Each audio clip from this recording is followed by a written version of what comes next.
Hello friends, आज हम project विधि की चर्चा करेंगे। यह एक बीएड में शिक्षण विधि के नाम से जाना जाता है। प्रोजेक्ट विधि को अमेरिकन शिक्षाविद विलियम हर्ड किलपैट्रिक के द्वारा प्रस्तावित किया गया था। किलपैट्रिक जॉन डीवी के छात्र थे। किलपैट्रिक ने अपनी इस विधि को प्रगतिशील शिक्षा आंदोलन के हिस्से के रूप में प्रस्तुत किया और उन्होंने बताया कि यह अनुभवात्मक शिक्षा और शिक्षा प्रक्रिया में छात्रों की भागीदारी पर जोर देता है। किलपैट्रिक का मानना था कि प्रोजेक्ट विधि एक ऐसा तरीका है जिसमें छात्र वास्तविक जीवन की समस्याओं और परिस्थितियों के साथ काम करके सीखते हैं। यह करके सीखने की विधि है, जहां छात्र विभिन्न विषय सामग्रियों की मदद और टीम में काम करते हैं या व्यक्तिगत रूप से भी काम करते हैं। इस विधि का फोकस जिज्ञासा और खोज की प्रक्रिया पर होता है। इसमें छात्रों के व्यवहारिक कौशल और गहन समझ को विकसित किया जाता है और विभिन्न विषयों पर प्रोजेक्ट देकर उनके ज्ञान को बढ़ाया जाता है। प्रोजेक्ट विधि कई तरह के होते हैं। पहला है प्रक्रियात्मक प्रकार का प्रोजेक्ट। यहाँ छात्रों को एक दिया गया प्रोजेक्ट बनाना होता है, जैसे किसी मॉडल का निर्माण करना। दूसरा होता है समस्या प्रकार का प्रोजेक्ट। यहाँ छात्रों को समस्याओं पर प्रोजेक्ट दिया जाता है ताकि वे उसका कारण, समाधान, लाभ हानि का पता कर सके। जैसे वायु प्रदूषण के क्या कारण हैं, इसको कैसे रोका जा सकता है।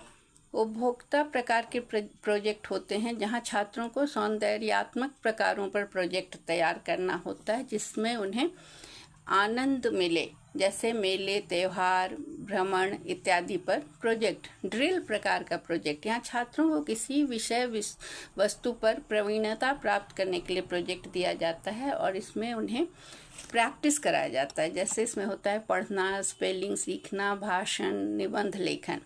प्रोजेक्ट विधि के सिद्धांत। इसका सिद्धांत है गतिविधि का सिद्धांत। दूसरा सिद्धांत है उपयोगिता का सिद्धांत। गतिविधि का सिद्धांत का मतलब इसमें गतिविधि करके सीखना होता है।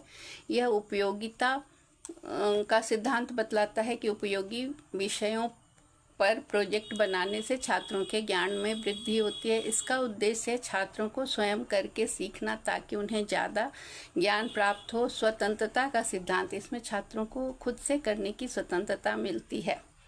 इसके विभिन्न स्टेप हैं या चरण हैं। पहला है कि स्थिति प्रदान करना, फिर है प्रोजेक्ट का चयन करना, फिर प्रोजेक्ट की योजना बनाना, फिर प्रोजेक्ट को क्रियान्वित करना, फिर प्रोजेक्ट का मूल्यांकन करना। उसके बाद आता है प्रोजेक्ट का रिपोर्टिंग करना, जिसे हम एक उदाहरण से समझते हैं कि बैंक में विभिन्न प्रकार की प्रक्रियाएं, इन पर प्रोजेक्ट बनाना है।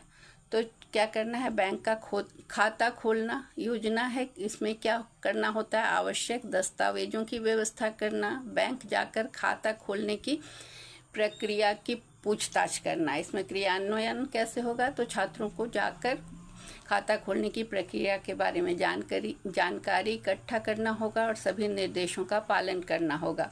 यह विश्लेषण करना कि सभी कार्य सही तरीके से किए गए कि नहीं। उसके बाद रिपोर्ट करना, कार्य को पूरा करने के लिए किन किन क्रियाओं को किया गया। प्रोजेक्ट विधि के लाभ। निश्चित प्राप्त करने योग्य लक्ष्य कि यह उद्देश्यपूर्ण होता है।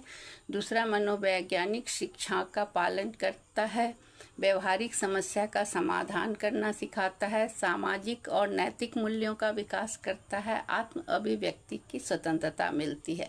लेकिन इसकी कुछ हानि भी हैं। पहला कि इसमें समय बहुत लगता है। दूसरा है कि पाठ्यक्रम पूरा नहीं हो पाता प्रोजेक्ट में ज़्यादा समय देने से।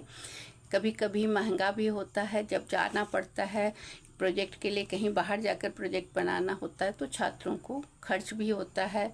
फिर योग्य शिक्षकों की कमी होती है जो कि उन्हें गाइड कर सकें।